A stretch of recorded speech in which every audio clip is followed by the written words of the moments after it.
push for a change in laws to enable one man, one vote, one shilling resource sharing formula to address what she called the inequalities hindering development in the Mount Kenya region. She has called for increased allocation of funds to support needy students with bursaries.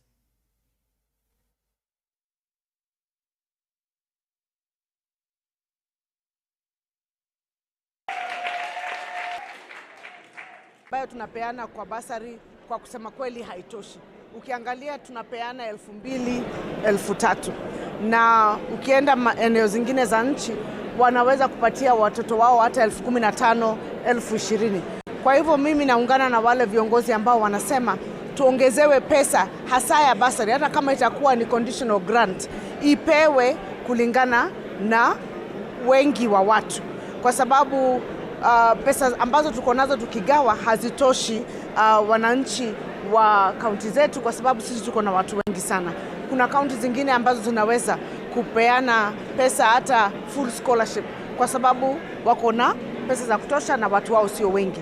Lakini ukija upande wa Kirinyaga ama Central Kenya unapata ya kwamba pesa ambazo tunapata hazilinganishwi sana na pesa zile ambazo na watu ambao wako. Kwa hivyo tunaomba sana serikali ishughulikie jambo hili la one man one shilling, especially kwa bursary. Kama wanaweza kutenga conditional grant, iwe hata kama ni county government inapewa kulingana na watu, ndio tujue watoto wetu at least watapata 5,000, 10,000 hivi ndio waweze kumaliza masomo. Tunapatia wengine tamu hiyo ingine, unaona wengine wamekosa na ina disrupt your education. Kwa hivyo pesa za basari zikiongezeka tungekuwa tumeshukuru, hata kama ziongezewe zingine ziwe kule kwa CDF. Still on matters funds, members of Garissa County Assembly are expressing their dissatisfaction with the allocation of equalization funds, stating that the county deserves more. This comes after the Commission on Revenue Allocation announced that 13.89 billion shillings will be allocated to 34 counties in the next 50 days. The MCAs argue that the CRA should have considered factors such as population, landmass, and lack of social amenities in their decision-making process. However, the Director of Economic Affairs at CRA, Lynette Oyugi, states that the allocation of the funds was based on the criteria of improving access to education, electricity, water, and sanitation across all counties in the country. Wenzangu nikiwa na wao hapa, kweli hatukuridhika na ugavi wa hiyo rasilimali ama pesa ambayo wamezileta ya equalization fund. Manake tumeona ukiangalia ile population walituonyesha Dadaab na constituency nzima iko na nyingi sana. The allocation within for the wards and also sub-locations was not fairly done. That's one of the concerns that we have raised, because of the following grounds. One, I think for the last 20 to 25 years, we have not received an additional sub-location for the Dadaab constituency. Now, the issues being raised by members of the focus group from township constituency, one is on the amount of resources that they expected the entire of township to be defined as marginalized. But the criteria we use to identify who is marginalized looks at access to education in terms of primary school attendance rate, secondary school attendance rate, access to electricity, access to water, and access to sanitation. And we are identifying marginalized areas not just in Garissa County or township constituency, but across the 47 county government. And what we have done is based on the number of sub-locations as of 2019, which is 8,886. We are able to derive an index of deprivation to say who is the most deprived. Now back to a story that has been eliciting mixed reactions on the Finance Bill 2023. Petroleum Outlets Association of Kenya has disputed government's proposal of tax increase in the new Finance Bill 2023. Speaking in Nairobi early this morning, POAK CEO John Njogu said the association has tabled a petition signed by all industry players demanding a solution to this problem. They are appealing to the government to cease the tax increase, most especially on petroleum products, as these will directly translate to an increase in the cost of production, which leads to increased cost of living for everyone. They have also urged the government to reduce the gap between policymakers and business people and take an individualized approach to policy making and taxation. An industry appreciate that the government means well by trying to get more revenue to make sure that they run the government programs. We have absolutely no issue with government wanting to get more money to run the economy. We are actually proponents of what the government is trying to do to make our economy better and progressive. However, we want to ask the government that for the longest time, the petroleum industry has been the lowest hanging fruit. And anytime the government wants to get some money, they go to the energy industry. And today I want to tell them categorically here that the petroleum industry is an over-milked cow. You cannot milk it any further. If you try to milk it any further, I promise you, it is not a matter of if, it is a matter of when the industry is going to collapse. And the big players in the industry may not collapse as of today, but it's not going to be sustainable because the tax laws in place have it that the guys that will be hit very hard are the dealers today. But tomorrow, after the dealers are gone, then the other guys will also be hit.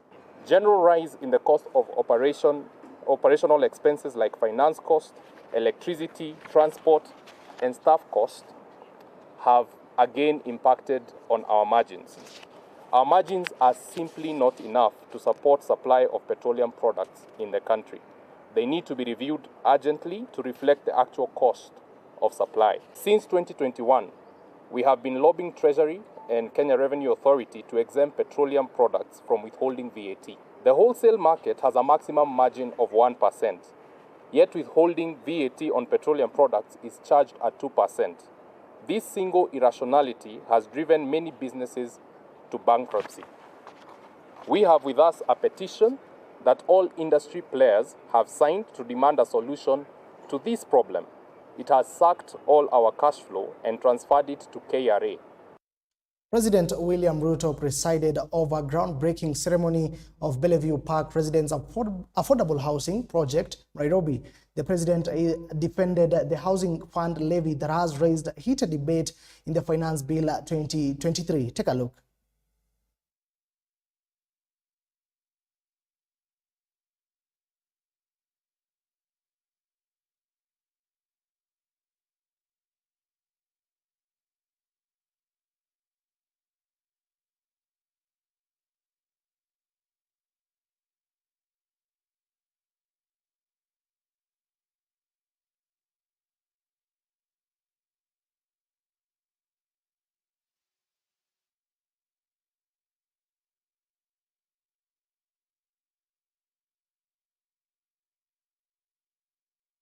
Is for that, but we'll be bringing you more details in our subsequent bulletin. Remember, there is President William Ruto who has today presided over the groundbreaking of this particular project that he has been launching in Bellevue here in Nairobi County. Now, moving on elsewhere, Kirinyaga Governor Anne Waiguru has called for the push for change in laws to enable a one-man, one-vote, one-shilling resource sharing formula to address what she called the inequalities hindering development in the Mount Kenya region. She has called for increased allocation of funds to support needy students with bursaries.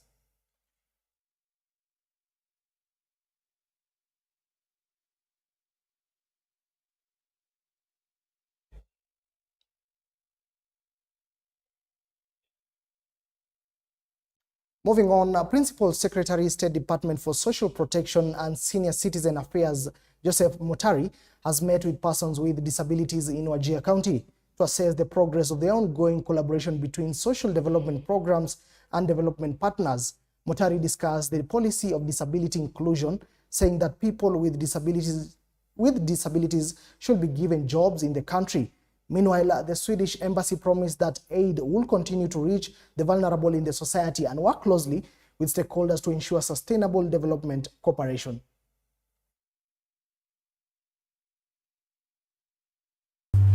Governor, we are doing what we call disability mainstreaming.